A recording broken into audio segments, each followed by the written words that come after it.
एक आइलैंड जहां पर आज तक जो भी गया कभी वापस नहीं आया। जी हाँ, मैं बात कर रहा हूँ दुनिया के सबसे खतरनाक आइलैंड नॉर्थ सेंटिनल आइलैंड के बारे में। इस आइलैंड पर पहुंचने का प्रयास तो कई लोगों ने किया, लेकिन उनके हाथ लगी तो सिर्फ असफलता। और जो किसी तरह इस आइलैंड पर पहुंच भी गए वो कभी जिंदा लौटकर वापस नहीं आए।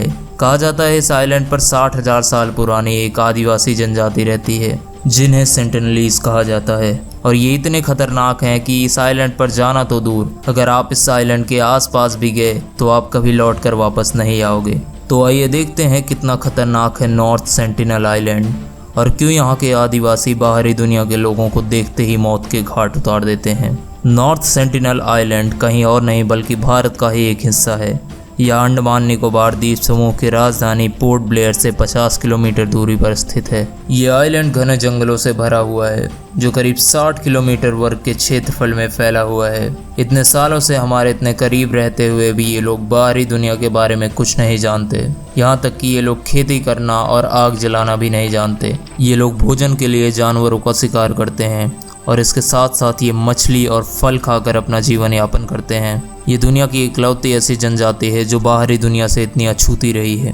अब सबसे बड़ा सवाल ये है कि ये लोग हम पर हमला क्यों करते हैं। इनका ऐसा करने के पीछे एक बहुत बड़ा कारण है। कहा जाता है बहुत समय पहले एक व्यक्ति इस आइलैंड पर गया था। जब वो व्यक्ति इन आदिवासियों के संपर्क में आया तो उस व्यक्ति पर मौजूद बैक्टीरिया से ये आदिवासी संक्रमित होने लगे। इन आदिवासियों का इम्यून सिस्टम इतना स्ट्रांग नहीं था कि उन बैक्टीरियाज को झेल सके। अंततः वो धीरे धीरे करके बीमार पड़ने लगे और मरने लगे। तब से ये नहीं चाहते कि कोई भी बाहरी दुनिया का व्यक्ति उस आइलैंड पर जाए। यहाँ तक कि अगर कोई हेलीकॉप्टर भी इनके ऊपर से उड़े तो ये उन पर भी हमला कर देते हैं। 2004 में जब भारत में सुनामी आई थी और भारी तबाही हुई थी, तब भारत की सरकार ने एयरफोर्स की एक टीम को यहाँ के लोगों का जायजा लेने के लिए भेजा था। लेकिन इन आदिवासियों ने एयरफोर्स के हेलीकॉप्टर पर भालों और पत्थरों से हमला कर दिया। अंततः एयरफोर्स की टीम को वहाँ से वापस आना पड़ा। इसके साथ साथ कई और घटनाएं हुई।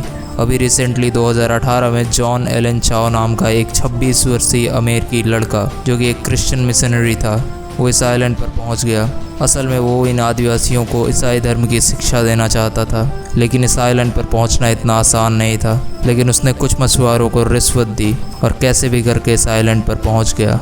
बाद में जैसे ही उन आदिवासियों ने इस लड़के को उस आइलैंड पर देखा, उन्होंने इस पर हमला कर दिया और इसकी जान ले ली। नॉर्थ सेंटिनल आइलैंड से जुड़ी ऐसी बहुत सारी घटनाएं हैं, इसीलिए भारत की सरकार ने इस आइलैंड पर जाने पर प्रतिबंध लगा दिया और इसके साथ साथ आसपास के 4 मील के इलाके पर जाने से भी रोक लगा दी, क्योंकि भारत की सरकार नहीं चाहती है कि बाहर की दुनिया इन आदिवासियों के जीवन में दखल अंदाजी करे और हम 60,000 साल पुरानी इतनी प्राचीन जनजाति को खो दें। लेकिन इस जनजाति के इतने खतरनाक होने के बावजूद भी एक ऐसा व्यक्ति था जिसने इनको टच किया। ये पहली बार हो रहा था कि कोई इनके इतने करीब जाकर जिंदा वापस लौटा था। अगर इस वीडियो पर 100 लाइक हो जाते हैं तो मैं उन पर भी एक वीडियो बनाऊंगा। तो कल्पना कीजिए किसी भी तरह आपको इस आइलैंड पर जाने का मौका दिया जाए तो क्या आप जाना चाहेंगे? हमें कमेंट करके ज़रूर बताएं। वीडियो पसंद आई तो वीडियो को लाइक और चैनल को सब्सक्राइब करना मत भूलिएगा।